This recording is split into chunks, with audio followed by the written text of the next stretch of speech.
kapan sih kita tahu sifat asli orang?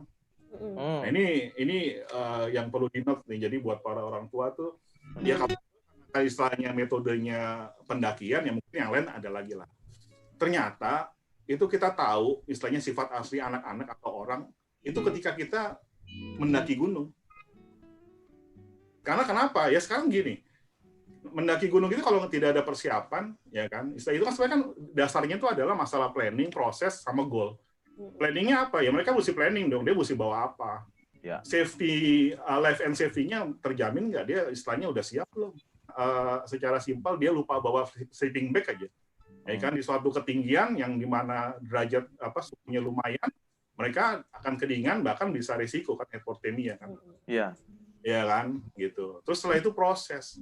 Nah proses itu sebenarnya untuk pendakian itu bukan pendakian yang sejam 2 jam bro. Betul. Bahkan kita udah mulai itu ya kita bertahap lah. Dalam setahun itu kita kemarin udah coba sekitar 4 gunung di Indonesia. Tahun lalu, 2019. Jadi sebenarnya itu setiap tahun itu kita coba. Berdua gitu sama anak lo? Enggak, jadi kita ada komunitas. Jadi gue tuh ada.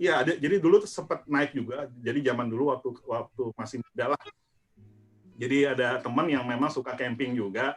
Nah, dia masih berapa tahun lalu masih juga aktif gitu. Ya udah, akhirnya gue ajak lah gitu. Tapi bedanya itu ngajaknya dengan anak kita.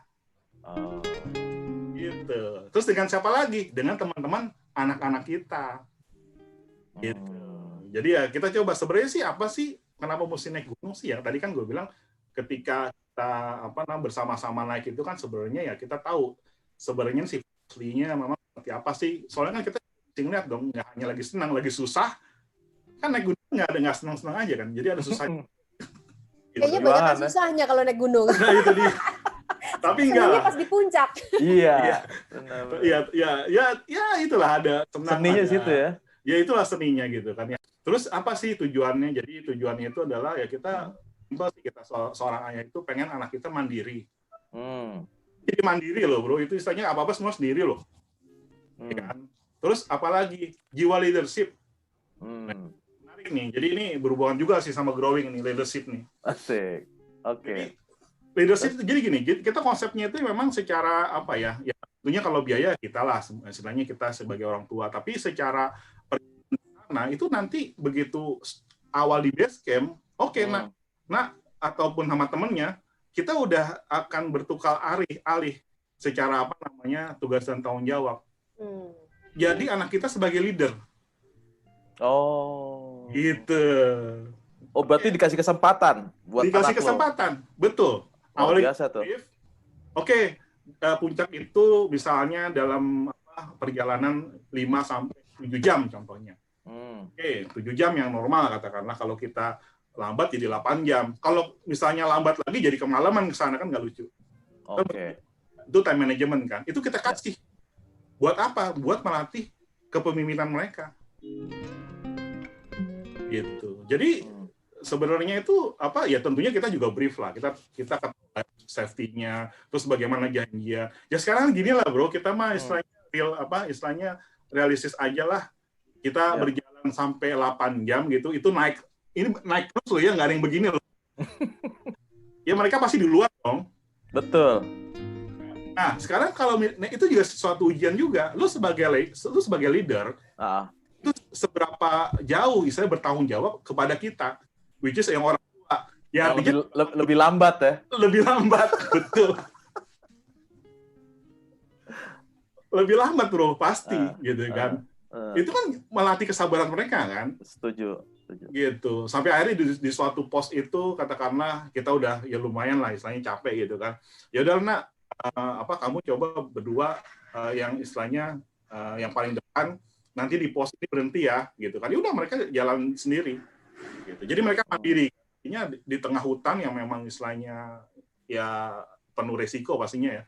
Itu ya mereka sendiri, dan itu juga mereka harus tepati gitu loh. Dan itu menjadi suatu komitmen kan. Gitu. Jadi dia ada rasa tanggung jawab juga gitu loh. Kan bisa aja capek ditinggal di ke puncak, yang ada gue nyampe malam gitu, bisa juga kan. Iya. Lu khawatir sama anak lu ketinggalan lagi ya. Ya ketinggalan. Gitu. Jadi ya itulah yang kita kejar tuh jiwa kepemimpinan lah. Dan begitu sampai ya kan, kita membuka tenda dan sebagainya, mereka yang kerja mereka harus mandiri. Sampai dengan masak, sampai dengan juga ambil air itu mereka, bro. Oke. Itu kita latih gitu loh, supaya mereka pun juga ada tanggung jawab, jadi seorang pemimpin gitu kan. Jadi kita balik nih, lu di sini lu yang mimpin, bukan ayah lagi. Gitu. Ya itu berjalan ya alhamdulillah dengan dengan aman lah, karena kita juga tahu secara aturannya, life and safety-nya. Gitu kan. Bangsa masak apa segala udah mereka. Kita tinggal makan, bro. Jadi siap aja ya apa yang diterima. Enak-enak ditelan aja, bro ya. Terima aja deh. Iya. Terus kan tatkala misalnya sudah selesai aktivitas gitu kan, kita juga bisa katakanlah ngobrol lah pas malam gitu kan. Oke.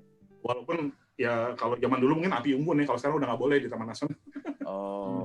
Ya. Jadi ya kita ngobrol lah di di pelataran tenda misalnya. Ya kita ngobrol dari hati ke hati. Itu udah nggak ada TV, bro. Udah nggak ada internet, bro. Udah nggak ada laptop. Jadi cuman adanya seorang anak sama seorang ayah. Gitu. Nah di situ kita coba sharing. Apa sih ke depan gitu. Sebenarnya konsep pendakian itu kan sebenarnya kita coba adapt itu kan nilai-nilai itu sama kehidupan. Iya. Jadi waktu itu kita ambil salah satu contoh kan, anak gue itu kan memang lagi mau ujian ya. Jadi mau istilahnya lulusan inilah SMA lah. Jadi gue sempat cerita yang namanya pendakian itu ya memang sama aja gitu, sama kita mengejar sekolah gitu. Jadi masing-masing dalam kehidupan itu mungkin pos kita adalah SD misalnya. Kita akan bertemu orang-orang istilahnya siapapun yang ada di situ, dan kita pun juga istilahnya bisa berinteraksi dengan mereka. Terus pos 2 misalnya SMP dan selanjutnya. Terus sempat ngomong ya, sekarang puncak itu apa ya gitu ya, puncak itu kesuksesan, bro. Begitu, Mbak. Jadi susah karena jadi kita biasakan dari proses persiapan gitu kan, apa yang kita perlu siapkan, dan kita proses dari pos 1, pos 2 sampai 7, 8 misalnya, itu menjadi suatu episode sebenarnya kan. Pos-pos dalam kehidupan lah. Gue selalu analoginya seperti itu. Karena tujuan kita adalah puncak. Gitu. Jadi itu kita menanamkan kayak semacam nggak hanya leadership juga, terus juga tadi mandiri juga, tapi juga kita coba anak kita itu mereka juga harus punya goals. Yang menarik sebenarnya lu begitu perhatian terhadap anak lu kan gitu. Ya kan? Sampai bagaimana bisa mengedukasi anak lu dengan bentuk apapun sampai persiapannya dalam sebulan.